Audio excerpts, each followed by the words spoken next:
Bismillahirrahmanirrahim. Assalamualaikum warahmatullahi wabarakatuh.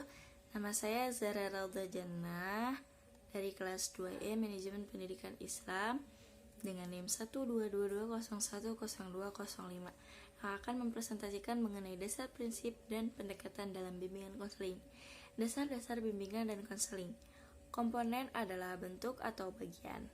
Jadi, komponen dasar bimbingan dan konseling adalah apa saja yang menjadi dasar dari bimbingan konseling itu sendiri. Sehingga dalam prosesnya akan berjalan sebagaimana mestinya. Yang termasuk komponen dasar konseling yaitu yang pertama adalah konselor. Konselor sebagai suatu profesi menolong memiliki peran-peran yang penting dalam kehidupan. Profesi ini merupakan salah satu dari profesi lain yang tugasnya adalah memberikan bantuan kepada seseorang atau kelompok untuk memecahkan suatu masalah, baik masalah keluarga atau masalah dengan lingkungan sekitar. Oleh karena itu, tantangan bagi konselor agar dapat melaksanakan tugas dan kewajibannya. Kemudian yang kedua ialah klien. Klien yaitu orang yang membutuhkan bantuan atau pelayanan dari seorang ahli guna mendapat jawaban atau solusi, sehingga ia tidak lagi bermasalah. Tujuan klien yang datang menemui konselor bersumber dari ekspektasi kalian mengenai masalah mendesak yang sedang dirisaukan oleh klien. Kemudian yaitu teknik-teknik konseling. Yang dimaksud dengan teknik konseling di sini adalah cara-cara tertentu yang digunakan oleh seorang konselor dalam proses konseling untuk membantu klien agar berkembang potensinya serta mampu mengatasi masalah yang dihadapi dengan mempertimbangkan kondisi-kondisi lingkungannya yang yakni nilai-nilai sosial, budaya, dan agama. Dalam proses konseling, penguasaan terhadap teknik konseling akan merupakan kunci keberhasilan untuk mencapai tujuan konseling. Seorang konselor yang efektif harus mampu merespon klien secara baik dan benar, sesuai dengan klien pada saat itu. Respon-respon yang baik berupa pertanyaan-pertanyaan verbal dan non-verbal yang dapat menyentuh atau merangsang dan mendorong sehingga klien terbuka untuk menyatakan secara bebas perasaan, pikiran, dan pengalamannya. Jadi klien itu bisa dengan nyaman untuk berbicara kepada kita atau bisa dikatakan dengan kata lain yaitu bisa curhat gitu ya, menceritakan masalah yang sedang dihadapi. Kemudian yang kedua, prinsip-prinsip dalam bimbingan dan konseling. Prinsip yang berasal dari kata prinsipra yang artinya permulaan dengan suatu cara tertentu melahirkan hal-hal lain yang keberadaannya tergantung dari pemula itu. Prinsip ini merupakan hasil jadi pokoknya yang tergantung dari pemula itu. Prinsip bimbingan dan konseling menguraikan tentang pokok-pokok dasar pemikiran yang dijadikan pedoman program pelaksanaan atau aturan main yang harus diikuti dalam pelaksanaan program pelayanan bimbingan itu.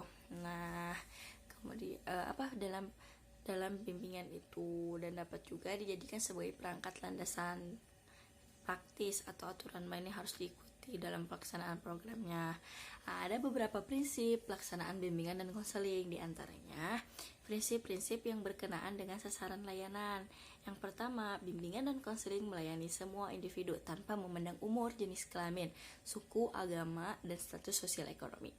Kemudian yang kedua, bimbingan dan konseling berurusan dengan pribadi dan tingkah laku individu dan memperhatikan tahap-tahap atau berbagai aspek perkembangan individu serta memberikan perhatian utama kepada perbedaan individual yang menjadi orientasi pokok pelayanan. Kemudian prinsip yang kedua prinsip yang berkenaan dengan permasalahan individu.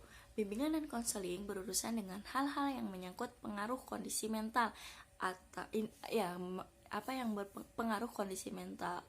Kemudian dan yang menjadi faktor timbulnya masalah pada individu adalah kesenjangan sosial, ekonomi, dan budaya. Kemudian prinsip-prinsip yang berkenaan dengan program pelayanan. Yang pertama, bimbingan dan konseling merupakan bagian integral dari upaya pendidikan dan pengembangan individu. Yang kedua, program bimbingan dan konseling harus fleksibel, disesuaikan dengan kebutuhan individu.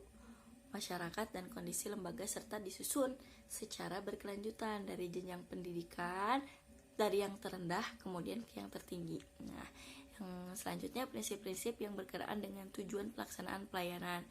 Bimbingan yang pertama ialah bimbingan dan konseling harus diarahkan untuk mengembangkan individu sehingga keputusan yang diambil dan akan dilakukan oleh individu hendaknya atas kemauan individu itu sendiri.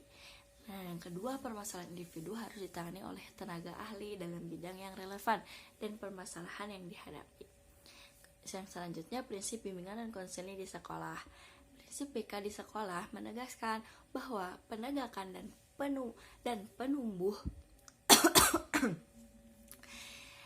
penumbuh kebanggaan layanan bimbingan dan konseling di sekolah hanya mungkin dilakukan oleh konselor profesional yang sadar akan profesinya dan mampu menerjemahkan ke dalam program dan hubungan dengan program dan hubungan. Kemudian pendekatan dalam bimbingan konseling.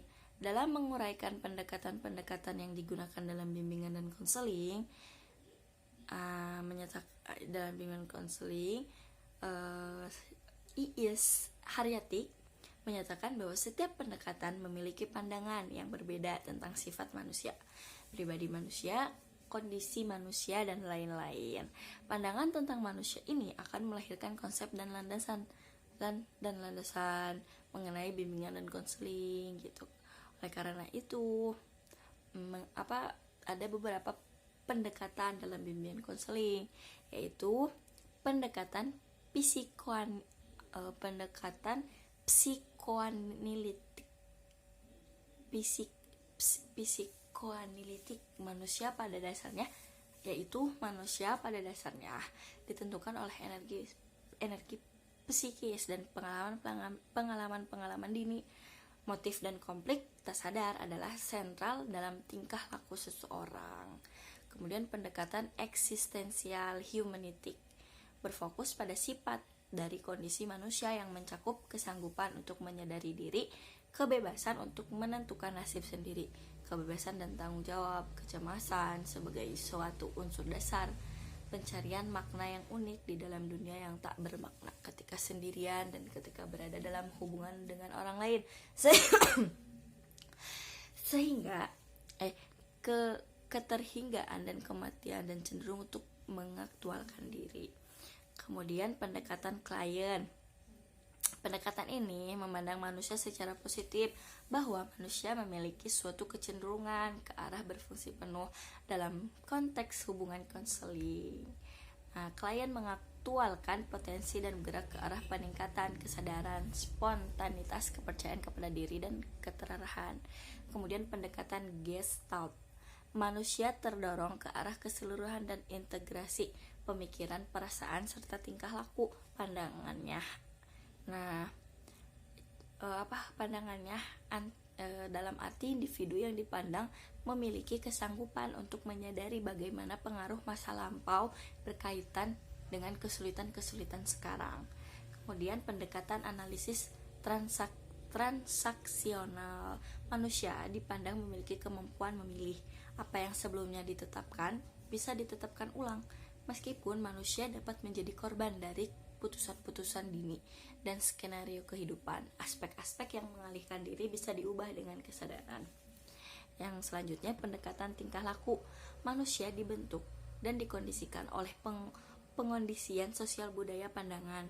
Dalam arti, tingkah laku dipandang sebagai hasil belajar dan pengondisian. Kemudian, pendekatan rasional emotif. Manusia dilahirkan dengan potensi untuk berpikir rasional, tetapi jika dengan kecenderungan ke arah berpikir curang, mereka cenderung untuk menjadi korban dari keyakinan-keyakinan yang irasional dan untuk mereindoktrinasi dengan keyakinan-keyakinan yang irasional itu, tetapi berorientasi atau tingkah laku, tindakan, menganalisis, melakukan, dan memutuskan ulang. Modelnya adalah didaktif, tetapi dilihat sebagai reduksi. Pendekatan realitas berlandaskan motivasi, pertumbuhan dan pertumbuhan. Menurut Profesor Dedi Supriyadi, Berdasarkan agendanya, bimbingan dapat dilakukan secara individual dan kelompok. Bimbingan dan konseling yang dilakukan secara individual disebut bimbingan individu, sedangkan bimbingan dan konseling yang dilakukan secara berkelompok disebut bimbingan kelompok. Mungkin cukup sekian yang dapat saya sampaikan, kurang lebihnya saya mohon maaf. Bila itu mohon maaf. Akhirul kalam. Assalamualaikum warahmatullahi wabarakatuh.